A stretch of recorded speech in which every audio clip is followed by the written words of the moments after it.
جادو اور جنات ایک دوسرے سے جڑی ہوئی حقیقت ہے، کیونکہ جادو دراصل خبیث یا شیطانی جنات کو قابو کر کے ان سے کام کروانے جو کسی شرط یا فائدے کے بدلے انسان کی مدد کرتے ہیں، اور یہ شرائط انتہائی غلط اور کفر پر مبنی ہوتی ہے۔ یہ اس قدر غلاظت سے بھرپور ہوتی ہے کہ آپ کا دماغ تصور بھی نہیں کر سکتا۔ مثال کے طور پر سورج، چاند، ستارے یا شیطان کو سجدہ کرنا اور اس کے نام کی قربانی کرنا، اور غیر محرم عورتوں کے ساتھ زنا کرنا، حرام کھانا، حرام کھلانا، غسل اور نہانا چھوڑ دینا، خون یا ناپاک پانی کے قطروں سے نعوذ باللہ قرآن شریف کے الفاظ لکھنا، اور جتنا زیادہ کوئی جادوگر یہ کام کرے گا، یہ شیطانی جنات اس کو اتنی ہی زیادہ مدد کریں گے۔ اور اس کا ذکر ہمیں قرآن مجید کے اندر کچھ اس طرح سے ملتا ہے کہ قرآن مجید کی سورہ شورى کی آیت نمبر 221، 222 اور 223 میں اللہ رب العزت فرماتے ہیں کہ کیا میں تمہیں بتاؤں کہ شیطان کس پر اترتے ہیں؟ وہ ہر ایک جھوٹے گناہگار پر اترتے ہیں اور انہیں ہر سنی سنائی باتیں آگے پہنچاتے ہیں، اور ان میں سے اکثر جھوٹے ہیں۔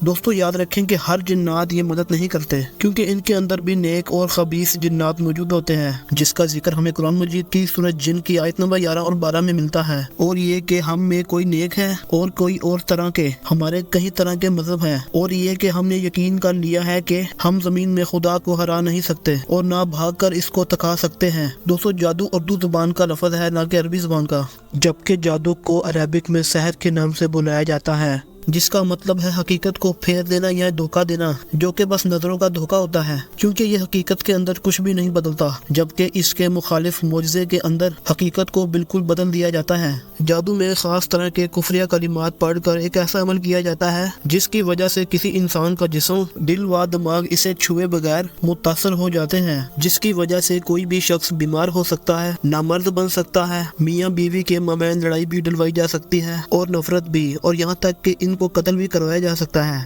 کیونکہ ڈائریکٹلی تو شیطان آپ کو نقصان نہیں پہنچا سکتے، بلکہ آپ کے دماغ کے اندر سوسائڈ تھریٹس یا نا امیدی پیدا کر کے خود آپ کو آپ کے قتل کی طرف اکساتے ہیں۔ مشکوت المصابق کی حدیث نمبر 52 میں ملتا ہے، حضرت ابو ہریرہ سے مروی ہے کہ رسول اللہ صلی اللہ علیہ وسلم نے فرمایا، 7 ہلاک کر دینے والی چیزوں سے بچو، جن میں سے ایک جادو کروانا ہے، کیونکہ یہ شرک ہے۔ دوستو جنات کی کئی اقسام اس روئے زمین پر پائی جاتی ہیں، جن میں کئی طاقتور، کئی کمزور، کئی اڑنے والی اور کئی زمین پر، جبکہ کئی ویرانوں کے اندر جگہوں پر رہنے والے، اور کچھ ایسے جنات ہیں جنہیں اللہ رب العزت نے شکل بدلنے کی طاقت دی ہے۔ وہ سانپ، بچھو، گدھے، گھوڑے، کتے اور پرندوں تک کی شکل بدل کے انسانوں کے سامنے آ سکتے ہیں۔ یہ تبدیلیاں کیسے رونما ہوتی ہے، اس کا ہمیں قرآن و حدیث کے اندر ذکر نہیں ملتا، سوائے اس بات کے کہ نبی پاک نے فرمایا کہ شیطانی جنات ہر ایک شخص کی شکل کے اندر خواب میں آ سکتے ہیں، سوائے میرے چہرہ مبارک کے۔ دوستو شیطانی جنات ہر جگہ پائے جاتے ہیں جہاں پر کوئی شرک یا اللہ کی نافرمانی ہو رہی ہو، یہاں تک کہ آپ کے گھر کے ٹوائلٹ کے اندر بھی جہاں پر گندگی موجود ہو تو وہاں پر بھی شیطانی جنات کثیر مقدار میں پائے جاتے ہیں، کیونکہ اسی دوران شیطانی جنات آپ کے جسم کے اندر داخل ہو جاتے ہیں، یا پھر آپ یہ کہہ سکتے ہیں کہ کسی خاص حالت کے اندر آپ کے جسم کی کیفیت یا فریکوینسی ان کے لیے سب سے زیادہ آئیڈیل یا بہترین ہوتی ہے،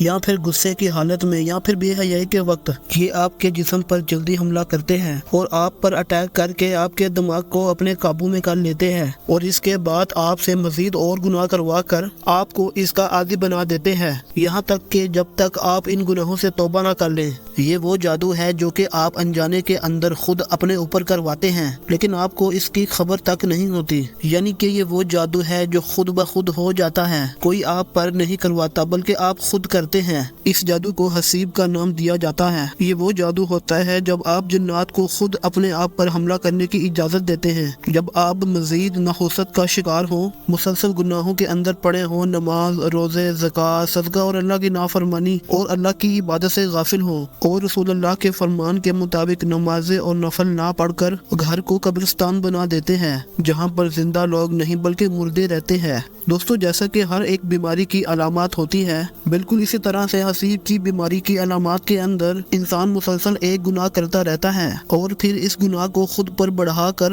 جسٹیفائی کرتا رہتا ہے کہ میں نے تو کوئی غلط کام نہیں کیا۔ مثال کے طور پر کہ پہلے دن شراب پی اور خود کو تسلی دی کہ اللہ تو بہت معاف کرنے والا ہے، اس گناہ کے بدلے میں بخش دے گا، آج کل تو ویسے بھی سبھی پیتے ہیں، میں نے یہ گناہ کیا تو کون سا بڑا کام کیا۔ دوستو بالکل اسی طرح سے قتل، بے حیائی، یہ سب وہ کام ہے جن کے اندر آپ جنات کو دعوت دے کر صدق و حسیب کی بیماری کا شکار کروا لیتے ہیں۔ اس ٹائم جن مسلسل آپ کے دماغ پر مسلط ہو جاتا ہے، جو کہ آپ کے ساتھ مسلسل لگا رہتا ہے اور یہ آپ کے دماغ کے ساتھ مسلسل چھیڑ چھاڑ کرتا رہتا ہے، الٹے سیدھے مشورے دیتا رہتا ہے اور آپ کو مزید گناہوں کی طرف اکساتا رہتا ہے۔ اور قرآن مجید کے اندر ان کے لیے کریم کا لفظ استعمال کیا گیا ہے۔ تو جب بھی آپ کے دماغ کے اندر کوئی نیگیٹیویٹی ابھارنے لگے تو سمجھ جائیے گا کہ یہ کرین آپ کے دماغ کے ساتھ چھیڑ چھاڑ کر رہا ہے، یہاں پھر آپ کے آس پاس کہیں پر موجود ہے۔ اور اگر کوئی نیک سوچیں آپ کے دماغ کے اندر مسلسل آ رہی ہے تو اس کا مطلب یہ ہے کہ کوئی مالک یعنی کوئی فرشتہ آپ کے آس پاس موجود ہے، اور آپ جانتے ہیں کہ فرشتے کبھی بھی ناپاک جگہ پر نہیں اترتے۔ دوستو، اگر کوئی کرین آپ پر مسلط ہے تو اس وقت آپ اپنے سر کے اندر درد محسوس کریں گے، الرجی یا خوف محسوس کریں گے، آپ کی یادداشت کمزور ہونے لگے گی، ہر وقت آپ کو برے خیالات اور خواب آنے لگیں گے۔ یہ سب سے پہلے آپ کو نا امیدی اور مایوسی کے اندر دھکیلے گا، اور یہ نا امیدی اور مایوسی آپ کے دل کا کچھ ایسا حال کرے گی۔